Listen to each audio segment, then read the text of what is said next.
So in this video, I'm going to show you how to beat high lumber prices in 2021 with an aluminum patio cover installation done just by my wife and myself. So the wife and I have been wanting to put a patio cover over the back patio of our house, and we looked at the lumber prices and we figured if we're going to spend that much money on a patio cover, we might as well go with an aluminum one. That way it'll have almost no maintenance, no painting, no sorting through wet, warped lumber. We just go ahead and buy an aluminum awning kit to install over our back patio. So I got online and found a aluminum patio cover kit from Lowe's. We were able to order it off of the Lowe's website. Being a military veteran, I was able to get a 10% discount. That covered the taxes and then some, and they delivered it free shipping right to our house in 5 big boxes, and we were able to carry those boxes from the freight truck to the backyard with no problem, just the wife and myself. We're also going to have an aluminum patio cover, so that way there's no wood to cut, no wood to stain or paint, and no maintenance. Once this thing is installed, it's going to be maintenance free for the most part, and it's also going to look professional. Now, there's a couple ways to install the aluminum patio cover that we purchased. We chose to mount it on the eave, so I had to take some of the aluminum trim off, find out where the roof rafter ends were, and made a mark on the drip edge so I could find out exactly where to drill for the 3-inch screws that are included with the kit. Then I reinstalled the aluminum trim, which is just a few small nails, and it was back to the way it normally was, but now I had those marks so I could get that strip mounted across the eave. We purchased an 8x20 aluminum awning for this installation. So if you get anything over a 16-footer with this brand, which is 4 Seasons, you have to do a splice. So this rail ended up being spliced 2 10-foot sections. They give you a little piece of aluminum to splice the two together. Just make sure that you get the 3-inch screws into each one of the roof truss ends, and it should be a pretty solid mount. Ours took a total of 14 screws, and there was about 6 left. So the kit covered that nicely. And then once it's up there and you got it all level, you got to go back and silicone a generous bead across the top and cover each screw head with silicone as well, which is also supplied in the kit. Here's a look at the rail as it's installed. Water comes right off that drip edge, and eventually there'll be a flashing that mounts up there, which is also included. That will cover that gap, and the water will run right off the roof onto the top of the awning. Now this video is not a how-to video. It's more of an informative video just to show those of you who may be interested in installing an aluminum awning to get around the high lumber prices, what all is going to be involved in the process. Here's a shot of the splice in between the 2 10-foot sections of rail. I'm calling it rail. I don't know technically what it's supposed to be called. Mounting it to the eave like this, we gained 2 extra feet. So we bought an 8-foot wide. We wanted a 10-foot awning. The eave itself is 2 feet plus our 8-foot awning, which will give us 10 feet from the side of the house.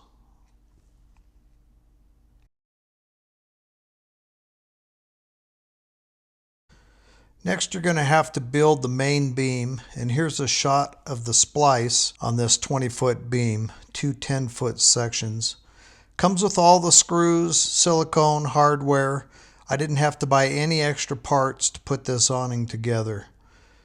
Another look at the outside of the beam, and you can still see some of my pencil marks from where I pre-drilled the holes to install the doubler piece that goes on the inside. Now here's a look at the end, where you have a scupper cover over a 2-inch hole that you'll have to drill, and that bracket on the right is the mounting bracket for one of the legs.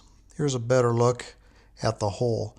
I may install downspouts and gutters, but we'll try this out and see how this hole does, and if it works, we'll leave it. On the inside, all of the screws need to be siliconed so that it doesn't leak and just drip straight down from this. This whole piece really is actually a gutter. I think it's best when you're building this main beam to do everything that you possibly can on the ground. Much easier than working off of the top of a ladder. Now this 20-foot section is going to have 4 main poles to hold this up off of the deck in our case, or off of the patio.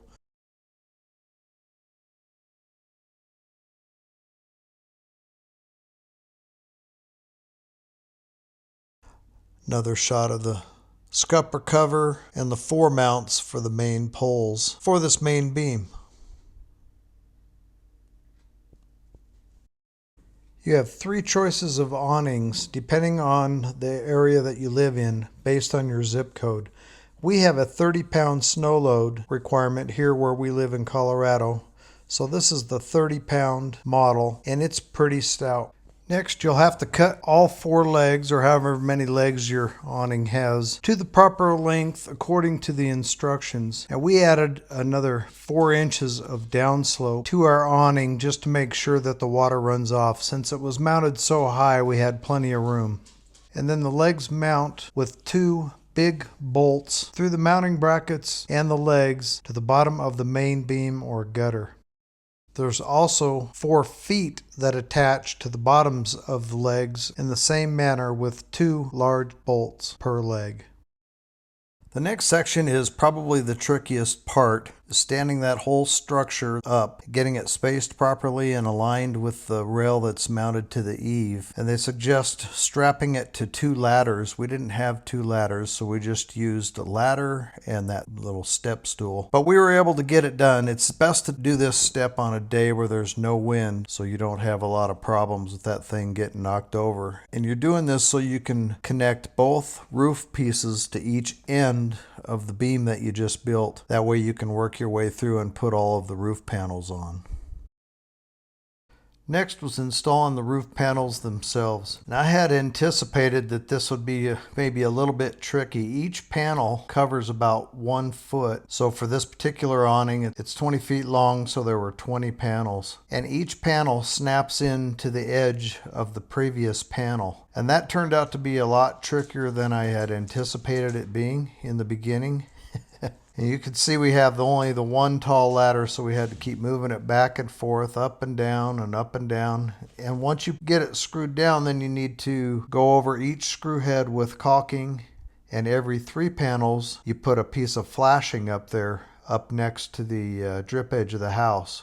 I found it easier to just climb up on the roof to caulk the screws for the flashing. You can actually reach all that from a ladder if you only do 3 panels and then put the flashing on.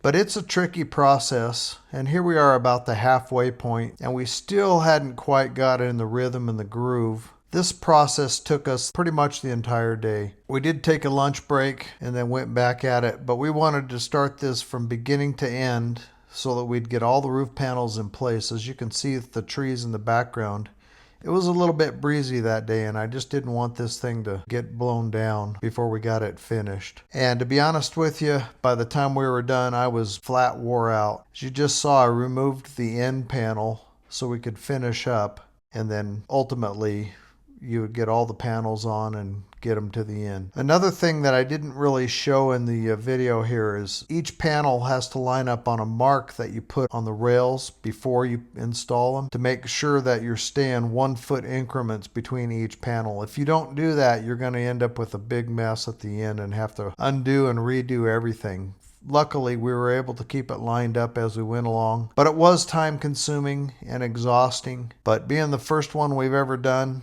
this is how it worked out, and we were able to finally get those panels up there. So this is how we beat high lumber prices in 2021 by doing an aluminum patio cover installation.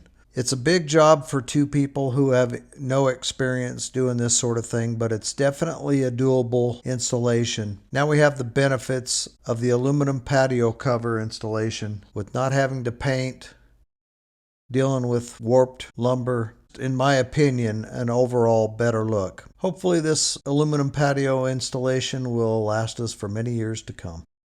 I hope this video helped somebody out there. If nothing else, maybe give you some nice entertainment. If you liked it, don't forget to give us a thumbs up. That'll really help our channel out. We appreciate it. If you haven't already, please consider subscribing to the DIY Homestead Projects channel for more projects, and we appreciate you watching. Have a great day.